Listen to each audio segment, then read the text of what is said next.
دلم با توه، فکر چیزی نباش، خودم قصه ها تو به جون میخرم.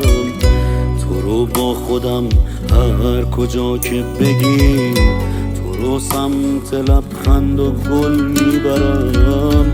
تمام منی کم نشو کم نیار، با این روزگار و غمش تو نکن. امیدم تویی از ته دل بخند، نگاهت رو از گریه دریا نکن. اجازه نده ابر بی حوصله لب مرز خنده به باره بره. به روز سیاه و شب شک نواز، بگو ناامیدی بذاره بره. به روزای خوبی که پیش منی، به آینده ای تازه و دیدنی، به سقفی که پر میشه از روشنی. به من فکر کن، به من فکر کن.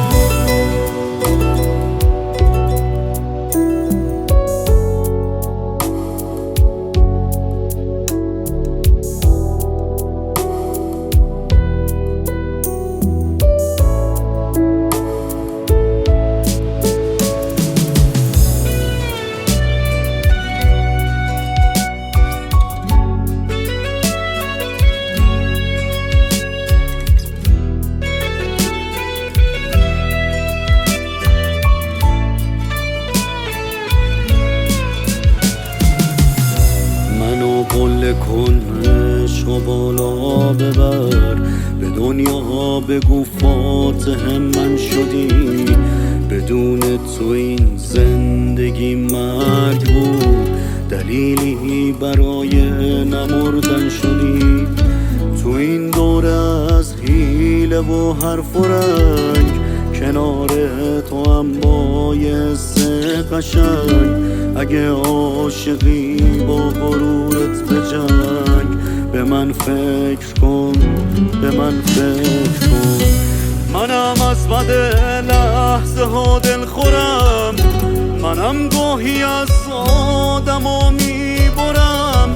شبیه تو از درد بودن پرم، به من فکر کن، به من فکر کن. تو قلب منی که نفس میزنی، کنار تن من تو یک پیرهنی. واسه این که باور کنی از منی، به من فکر کن، به من فکر کن.